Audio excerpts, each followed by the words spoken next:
Flower girl, Miss Kira Sky.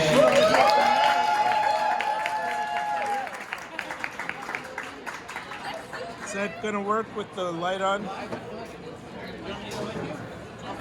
let's go. Start doing it. Yeah, yeah.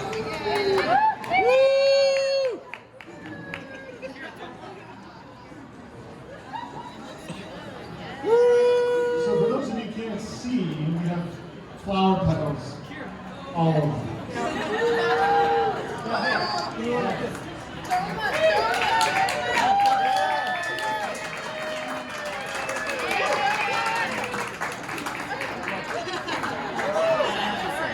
Here we are. Because this is St. Paul, until the plows get here, we'd like everybody to move to the odd side of the this is pretty amazing. Who are all you people? I appreciate that. I recognize a few. My name is Chris Boone. I'm a friend of Brent and Anie's. And someone had told them, and I'm going to try to sort out who that actually was, that I am an officiant. I'm really pleased they found out that I will comply nonetheless. Well, you asked. So, this actually is going to be a thing. There is going to be a wedding here this evening.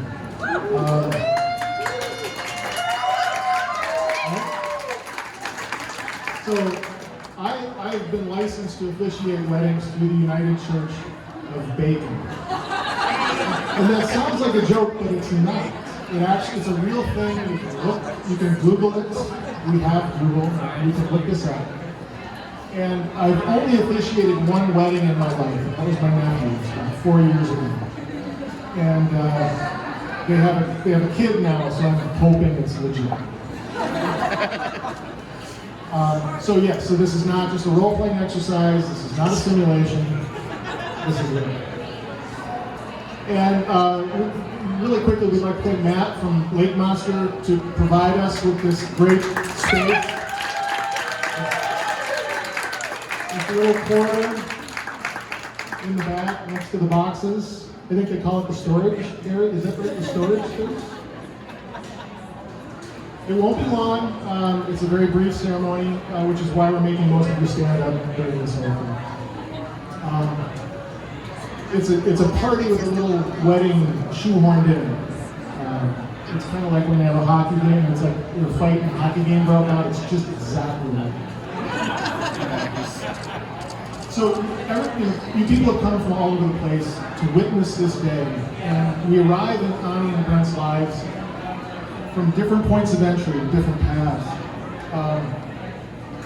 Like some of you here, I met these people through music. I first met Brent at a bluegrass fest. Not one of the cool outdoor ones, but one of those weird, kind of creepy indoor hotel ones. Where they have these goofy breakout rooms that are meant for dry-born meetings, but they try to put people in there and play music.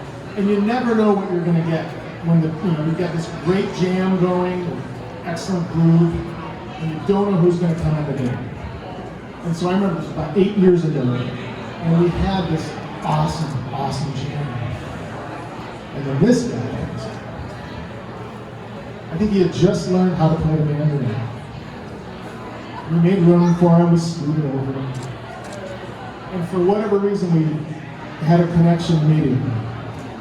And it has been an amazingly stressful 8 years since then. Anie's the same way. I met her at an outdoor bluegrass fest. I think the first thing I noticed about Anie is how kind and patient she was with all of us who desperately needed showers. But the other thing I learned not too long ago was that she's a great person because my dog trusts her to be groomed by me. And my dog trusts no one.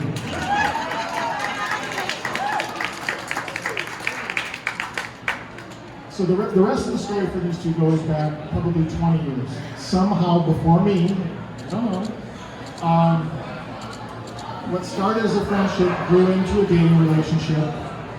And in 2010, they decided to do life together full time. With 8 kids between them, call it Brady Bunch Plus, and every single other life experience that there is to feel. Suffice it to say that this relationship has been severely road tested. And everyone here tonight has been witness to part or all of that time together with one or both of you. And I'm pretty sure I'm speaking for the group when I say it's about freaking time we did this. So in lieu of a long, drawn-out comedy, which this probably already has been, I just want to share this. It's something I read on a greeting card, and I want to share it just in case, I want to let you know that just in case someone here maybe perhaps purchased that card and they thought that the card people took it from me. Other than it's this. May you always hold hands, share secret looks, and cultivate a private language that only the two of you can speak. May you always have a secret list of what delights each other. May you always prefer the same level of clean. And may you never forget what it feels like to fall in love. And one thing I would add, it's not from a greeting card, it's a tenet that I try to live by. When you're at the grocery store and you see the flower display and you think to yourself, this thought comes to you, should I pick up flowers? The answer is always yes. Okay, we're here for a wedding. In a few minutes, these two are going to exchange vows and rings, but you'll also declare your intent to one another. And interestingly enough, this is something I learned from the bacon people. This is the meat of the service. This is the part that makes it all official. Not the rings, not the kiss. Although some might argue that until they play Proud Mary at the reception, it's not actually official. But it's the intent. This is the part where we make the promise to each other to go through the highest highs and the lowest lows together until the end. So knowing you guys, I'm sure you've had 1 or 2 days that are late. And if you were tempted to quit, you can't now. So Wait. I'm not going to say if there's anyone who objects. So the one thing that I would like you to remember is that during those lowest times, you'll see them as invitations for you to deepen your commitment to love one another even more. All of us are gathered here to give you all of our blessing and to bless all of us back. All we ask is that you love one another in return. Brent, do you take Anie to be your lawfully wedded wife? Will you honor and cherish her, love, trust, and commit to her through joy and pain, sickness and health, and whatever life may throw at you both until death do you part? I do! Anie, do you take Brent to be your lawfully wedded husband? Will you honor and cherish him, love, trust, and commit to him through joy and pain, sickness and health, and whatever life may throw at you both until death do you part? I do.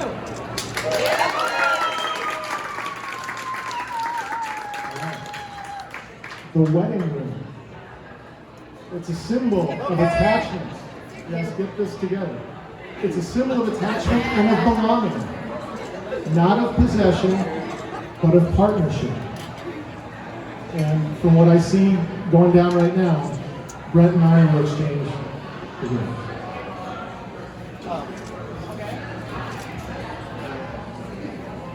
So we decided on this for our vows, and that is thank you for being my person.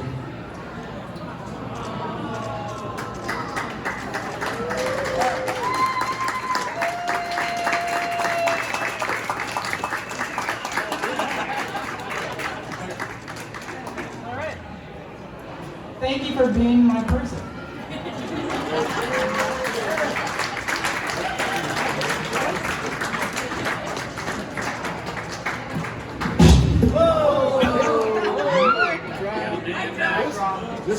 happen in rehearsal. All right, Anie and Brent, having proclaimed your love and commitment to one another in the eyes of all these people who love you, and with the power vested in me by the United Church in Bacon and the state of Minnesota, I am very happy to pronounce you wife and husband, and you may kiss.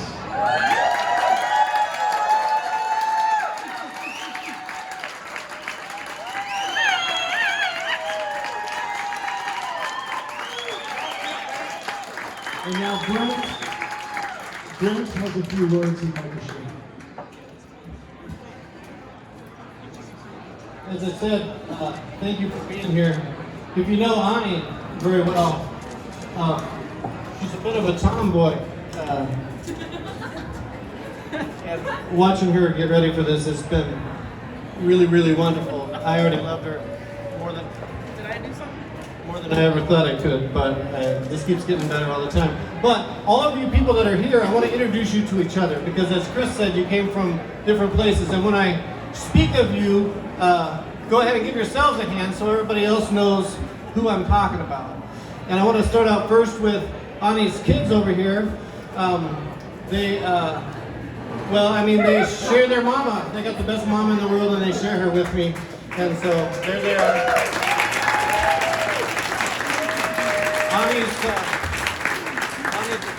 Anie's extended family right here in front of me. You guys can go ahead and hoo-ha too, yeah. And right over here, and right over here, they've been putting up with me at the holiday parties for years, even though I was undocumented. But now we should be spoiled, right? So Anie has a group of friends, so the Soul Sisters, and then there's some auxiliary committees too, but all of Anie's girlfriends who've gathered around her for this. You guys make some noise. I know.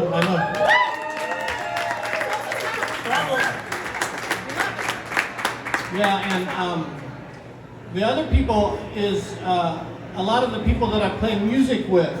And when I took the mandolin to those bluegrass festivals now about 10 years ago, I was looking for a community. The kids were all grown up, and it was time to find something that I wanted to do socially, and I found it, and here they are. And so you guys all make some noise for me.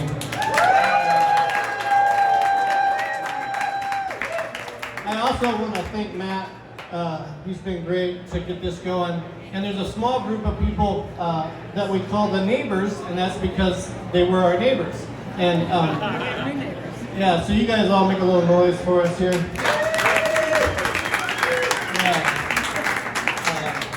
Music buddies, the couple of people I knew back. So on your table there is a card, a skinny card.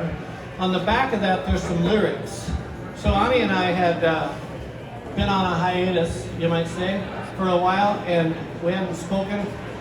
But I had written this song for her, and then it was time to make an album, and I needed to get the rest of the songs I needed for the album together. So I started digging through the folder of stuff I hadn't recorded before, and there was this song, and I put it on the CD. And when I put the CD on Facebook, right after that, I got a message from Anie, and we started talking, and here we are today, 12 years later. So those are the lyrics to a song that I wrote for her when we went camping one time. And some of those CDs are up here on by the card box. If you want one, you can take one with you tonight.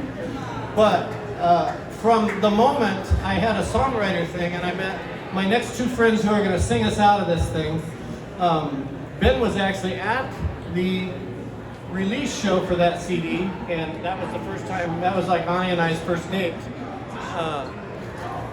And Ellen and Ben have both used me in their bands for a while, and Sarah Tucker is the photographer right here. And when I bought a mandolin, I called on my songwriting buddies and said, hey, you want some mandolin? And Ben Tucker, who's back there with Jeremiah on the table, and Ben Cook-Phelps were the first couple that took me up on it. And anyway, we're all still playing music together.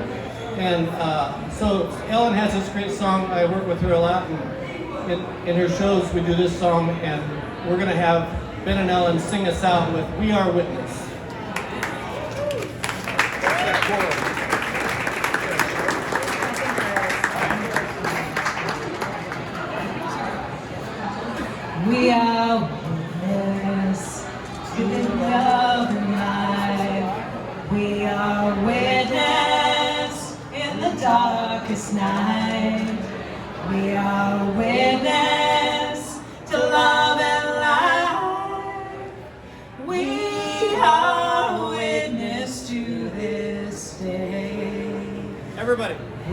are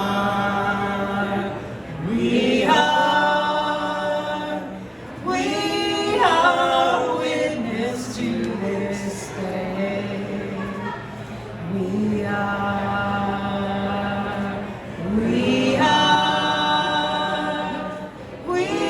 are witness to this day.